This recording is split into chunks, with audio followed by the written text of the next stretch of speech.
BRICS में Putin Jinping के साथ दिखे पीएम मोदी। रूस चीन के आगे जूनियर पार्टनर बन रहा भारत, विशेषज्ञ से समझें। ब्रिक्स सम्मेलन के खबर। रूस की तीसरी राजधानी कहे जाने वाले कजान शहर में ब्रिक्स शिखर सम्मेलन शुरू हो गया है। पीएम मोदी और रूस के राष्ट्रपति व्लादिमीर पुतिन के बीच मुलाकात हुई है। आज पीएम मोदी की चीन के राष्ट्रपति शी जिनपिंग से मुलाकात होनी है। इसको लेकर सोशल मीडिया पर बहस छिड़ी हुई है। हाइलाइट्स। रूस के राष्ट्रपति व्लादिमीर पुतिन ने पीएम मोदी समेत दुनिया के 40 नेताओं का स्वागत किया है। कजान में पीएम मोदी और चीनी राष्ट्रपति शी जिनपिंग के बीच 5 साल बाद पहली बार बैठक होने जा रही। गलवान हिंसा के बाद पहली बार हो रही इस बैठक में कुछ बड़े संकेत निकलकर सामने आ सकते हैं। कजान। रूस के कजान शहर में ब्रिक्स शिखर सम्मेलन शुरू हो गया है। रूस के राष्ट्रपति व्लादिमीर पुतिन ने पीएम मोदी, चीनी राष्ट्रपति शी जिनपिंग समेत दुनिया के करीब 40 नेताओं का जोरदार स्वागत किया है। कजान में आज पीएम मोदी और चीनी राष्ट्रपति शी जिनपिंग के बीच करीब 5 साल बाद पहली बार बैठक होने जा रही है। गलवान हिंसा के बाद पहली बार हो रही इस बैठक में सीमा पर तनाव को कम करने के लिए कुछ बड़े संकेत निकलकर सामने आ सकते हैं। पीएम मोदी और जिनपिंग के बीच यह मुलाकात रूस में हो रही है, जो यूक्रेन युद्ध के बीच इस समय दोनों का बहुत करीबी मित्र देश है। पीएम मोदी और जिनपिंग की पुतिन के साथ तस्वीर सामने आने के बाद बीजेपी के नेता सुब्रमण्यन स्वामी ने आरोप लगाया कि भारतीय पीएम चीन के जूनियर पार्टनर बन रहे हैं और रूस नंबर 1 रहेगा। आइए समझते हैं कि इस दावे में कितना दम है। पीएम मोदी, पुतिन और जिनपिंग ऐसे समय पर मिल रहे हैं जब अमेरिका के नेतृत्व में पश्चिमी देश लगातार इन तीनों ही देशों को डराने में जुटे हुए हैं।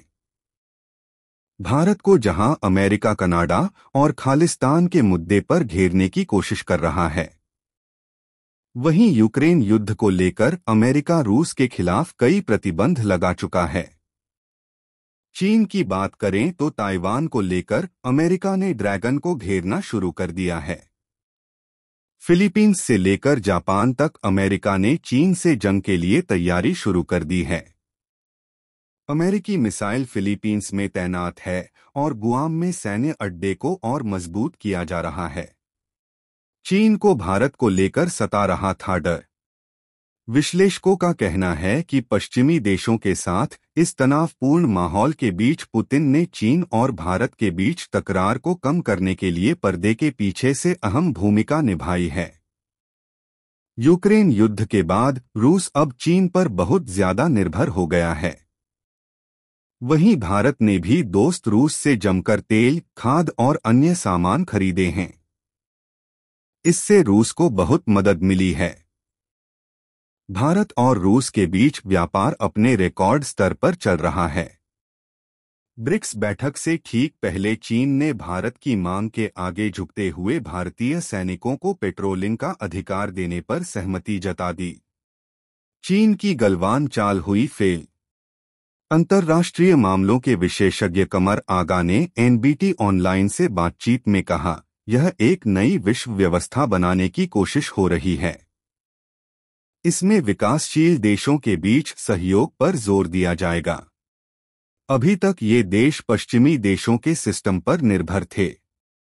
इसका फायदा उठाते हुए अमेरिका अपनी बात नहीं मानने वाले देशों के खिलाफ प्रतिबंध लगा देता है।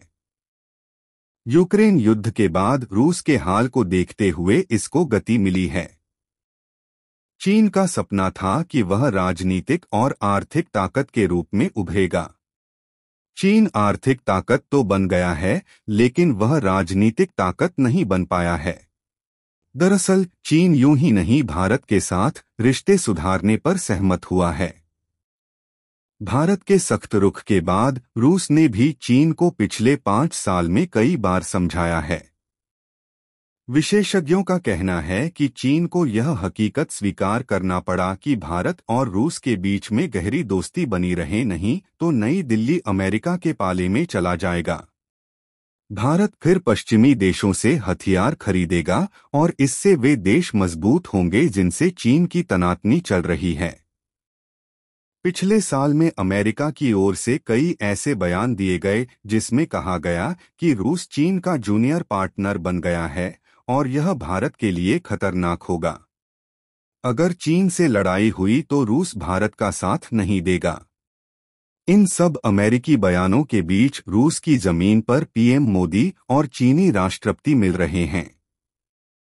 कमर आगा ने कहा, चीन का BRI प्रोजेक्ट दुनिया में कर्ज का जाल बन गया है और कई देश परेशान हैं। वहीं अमेरिकी चाहते हैं कि उनका दुनिया पर प्रभुत्व बना रहे। विकासशील देशों में कई संपन्न हो गए हैं, इसमें भारत, रूस, चीन, ब्राजील शामिल हैं। ये चाहते हैं कि बहुध्रुवीय विश्व बनाया जाए। ये देश सुरक्षा परिषद में सुधार करके उसका विस्तार चाहते हैं। भारत जैसे कई देश सुरक्षा परिषद में स्थायी सदस्यता चाहते हैं। चीन ने यह सोचा था कि वह गलवान वैली या डोकलाम में जब आए थे तो उन्हें लगा था कि वह ताकत के बल पर अपना कब्जा कर लेंगे। भारत ने दो काम किया। पहला, लड़ाई नहीं लड़ी और सैन्य विवाद से परहेज किया। दूसरा, गलवान हिंसा से चीन की छवि दुनिया में बहुत खराब हुई और उसकी विस्तारवादी नीति की पोल खुल गई। भारत के बिना अकेला है चीन। भारतीय विशेषज्ञ ने कहा कि अब चीन को यह एहसास हुआ है कि ब्रिक्स का मंच बहुत महत्वपूर्ण है और बिना भारत के बेकार है। इसी वजह से चीन अब भारत के साथ रिश्ते सुधार रहा है। भारत की इकोनॉमी 4 ट्रिलियन हो जाएगी और हमारा देश बड़ा बाजार है। यह चीन को अपना रुख बदलने के लिए मजबूर कर रहा है। यही नहीं, चीन में विरोध के बाद भी रूस भारत के साथ खड़ा है और S-400 मिसाइल डिफेंस सिस्टम की सप्लाई की है। रूस लगातार भारत को हथियारों के स्पेयर पार्ट्स भी सप्लाई कर रहा है। रूस ने भारत को सस्ती दर पर तेल दिया है, जिससे महंगाई को काबू करने में मदद मिली और यूरोप को इसे बेचकर भारतीय कंपनियों ने पैसा भी कमाया है।